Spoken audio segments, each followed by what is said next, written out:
અને મહત્વના સમાચાર સામે આવી રહ્યા છે। વડોદરામાં નવા બનેલા બ્રિજ પર ભ્રષ્ટાચારનું ગાબડું પડ્યું છે। બાજવા પાસે બનેલા નવા બ્રિજ પર ગાબડું પડી ગયું છે। 3 મહિના પહેલા જ બ્રિજ હજુ ખુલ્લો મૂકવામાં આવ્યો હતો। 34 કરોડ રૂપિયાના ખર્ચે આ બ્રિજ બનાવવામાં આવ્યો હતો, જે બ્રિજ પર ગાબડું પડી ગયું છે। ભ્રષ્ટાચારની સ્પષ્ટ ગંધ અહીંયા આવી રહી છે, કારણ કે હજુ તો થોડો જ સમય થયો ને આ નવો બ્રિજ બનાવવામાં આવ્યો અને કરોડો રૂપિયાનો ખર્ચો કરવામાં આવ્યો। 34 કરોડ રૂપિયાનો ખર્ચો આ બ્રિજ બનાવવા માટે કરવામાં આવ્યો છે અને બ્રિજ ઉપર જુઓ તો ત્યાં ગાબડા પડી ગયા છે। આવું અનેક જગ્યાએ રાજ્યમાં અનેક બ્રિજ પર પણ જોવા મળ્યું છે કે નવા નવેલા બનાવ્યા બ્રિજ હોય કરોડોના અને ત્યાં ગાબડા પડી જાય।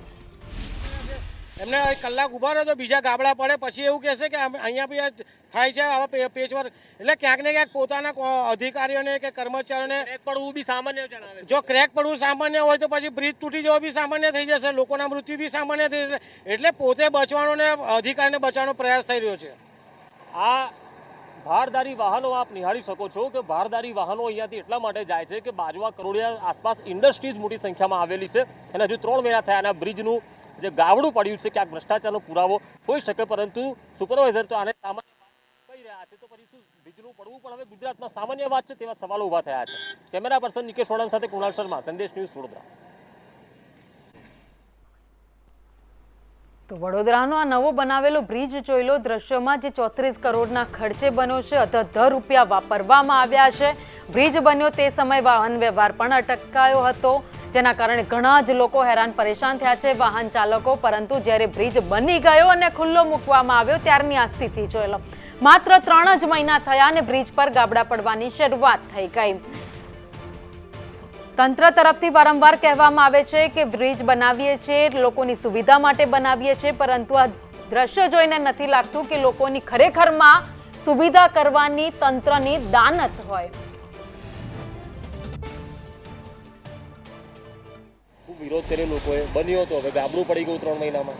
અમે કેટલી વારંવાર વિરોધ કરતા છતાં બનાવતા નહોતા બ્રિજ, અને જ્યારે પછી એકદમ ઇમરજન્સીમાં 1 જ મહિનાની અંદર આખો બ્રિજ તાત્કાલિક ચાલુ કરીને બનાવ્યો। 6 વર્ષ બ્રિજ પડ્યો રહ્યો હતો, 6 વર્ષ લગી કાંઈ કામ ના કર્યું, તાંડિયા પાવડા જેવું ચાલતું હતું, અને 1-2 મહિનાની અંદર આખો બ્રિજ પૂરો કરી દીધો। હલકી ગુણવત્તાથી તાત્કાલિક બ્રિજ પૂરો કર્યો, કોઈનું માનતા નહોતા। અને ડ્રેનેજ બનાવી છે, આજે અમારી 10 ફૂટની ડ્રેનેજ હતી, 10 બાય 10ની, અને ડ્રેનેજ 6 ફૂટની બનાવીને જતા રહ્યા છે। અને આ જે બ્રિજનું છે ને ઉદ્ઘાટન થયું નથી, આજ લગી કોઈ નેતા ઉદ્ઘાટન કરવા આવ્યા નથી, એમને મેં બ્રિજ ચાલુ કરી દીધો। કારણ કે હા, એવું ભ્રષ્ટાચાર થયો ને, ભ્રષ્ટાચાર એના હિસાબે જ કોઈ ઉદ્ઘાટન કરવા નથી આવ્યા। ઉદ્ઘાટન કર્યા વગરનો બ્રિજ ચાલુ કરી દીધો નાના માણસોથી, કોઈએ ઉદ્ઘાટન કરવા નેતા આવ્યા નથી અહીંયા કોઈ। એ રીતનો આ બ્રિજ છે, એટલા માટે નથી આવ્યા કે નબળા ગુણવત્તાનો છે, એટલે ડર લાગે છે। તારે ધ્રુજારી આવે, તમે જુઓ તો સાધન આલ્યા માથે ઉભા રહે તો આખો ધ્રુજારી આવે છે કે નહીં આવતા, તમે જુઓ છો પોતે।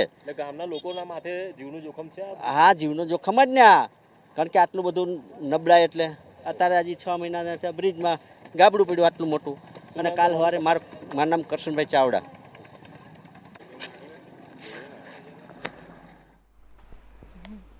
સ્થાનિક લોકોનું કહેવું છે કે 6 મહિના સુધી આ બ્રિજ બનાવવામાં નહોતો આવ્યો, રજૂઆતો કરી તેમ છતાં પણ કોઈ ધ્યાન નહોતું આપ્યું હતું।